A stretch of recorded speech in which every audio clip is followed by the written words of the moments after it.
accept that.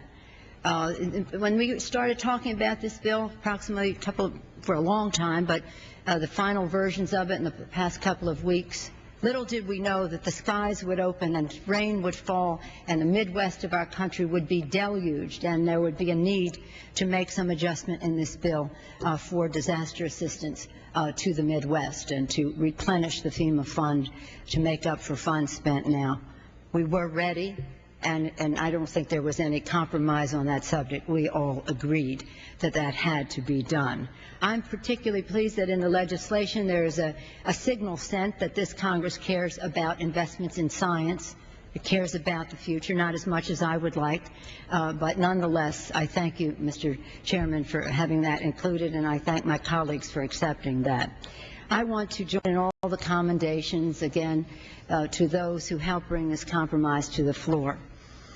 I'm very pleased that it has the GI Bill. Finally, it became clear that this is what we had to do, what we owed our young people, to say thank you to them by sending them to college.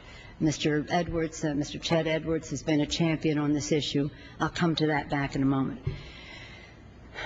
But, Mr. Speaker, I'm sorry that I cannot fully participate in all of the camaraderie that is accompanying this legislation that we bring to the floor because of the huge amount of money that is in this bill to fund the war in Iraq without any conditions, without any limitation on time spent there. I'm glad that we have something about no permanent bases, yes, but this is the first time that we will be sending a bill.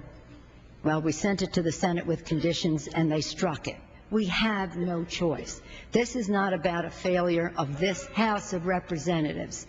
It's about what we cannot get past the next body and onto the President's desk. Mr. Speaker, about a week ago, I spoke at the opening of the groundbreaking for the Institute of Peace. I know that you have been involved in that over the years. And I said that day, on a warm June day like today, it was reminiscent of 145 years ago when President John F. Kennedy delivered the commencement address at American University. In the last summer of a life that ended far too soon, President Kennedy spoke of the need to seek peace even in the midst of the Cold War. He said, "The United States, as the world knows, will never start a war." Kennedy told the crowd assembled, "We shall be prepared if others wish it. We shall be alert to try to stop it. But we shall also do our part to build a world of peace where the weak are safe and the strong are just." That was President Kennedy's philosophy of his foreign policy. Contrary to that policy, President Bush started a war based on a false premise. He sent our troops into a situation that he didn't know what he was getting into. The philosopher Hannah Arendt once said, she observed that nations are driven by the endless flywheel of violence, believing that one final violent gesture will bring peace. But each time they sow the seeds for more violence. 5 years later, we are still engaged in the war in Iraq, 2 years longer than we were in World War II, and that has come at a very great cost. The costs are clear, of course, and we all mourn the 4,100 of our troops who have lost their lives in battle. Tens of thousands of our troops injured, thousands of them permanently. I met with some of them with my colleagues, Mr. Dix, Mr. Inslee, and Mr. McDermott at the Seattle VA hospital last Friday. And before that, Mr. Murtha and I were at visited our troops in the hospital as well here in Washington, D.C. Over Memorial Day, I visited our troops in Iraq with some of our colleagues, and it was my 6th trip into the theater, and what they asked me was what they always asked: what's going to happen to us when we go home? And for a long time on those visits, I didn't have an answer that I could be very, very pleased to tell them. But now, because the leadership of Mr. Edwards and others, we're able to say that when you come home, you will be met with the biggest increase in the Veterans Administration health budget in the 77-year history of the Veterans Administration, and that means in the history of our country. An even bigger investment this year. And after tonight, in a bipartisan way, we can proudly say, Mr. Young, who has done more than you? You have just been wonderful, and I salute you as well. We can proudly say to our troops, to our young student scholars, our student veterans, that when they come home, we will say thank you by sending them to college. $7 for every dollar spent on the GI Bill following World War II.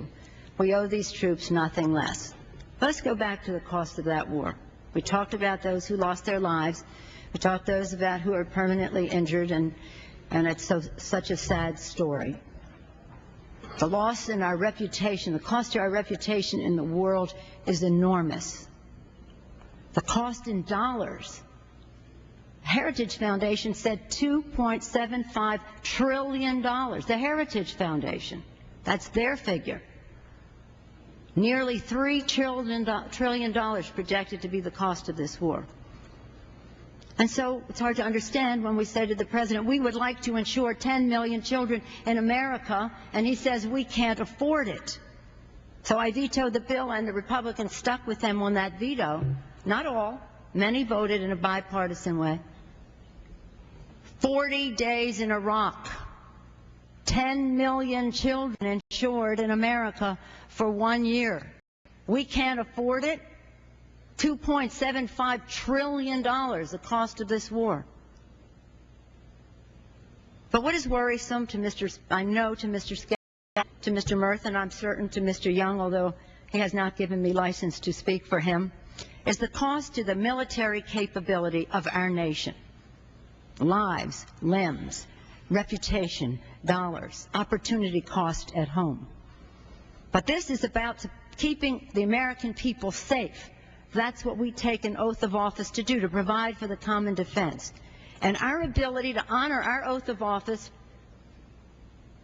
to uphold the Constitution, the preamble says provide for the common defense, is greatly diminished because this war has diminished the capability of American military forces to protect our interests wherever they are threatened in the world.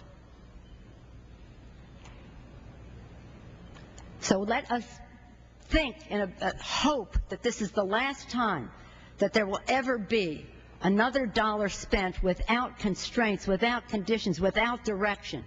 Why should we trust the same judgment that got us here in the first place in this war?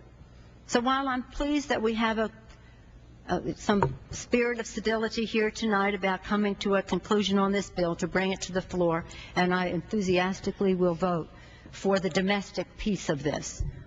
I'm not urging anyone to do anything. I just want you to know why I will be voting no on the spending without constraints.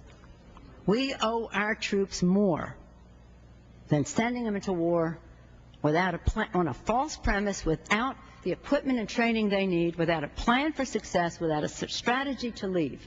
This war has not made the region more stable. It has not made our country safer. It has undermined our capability to protect the American people.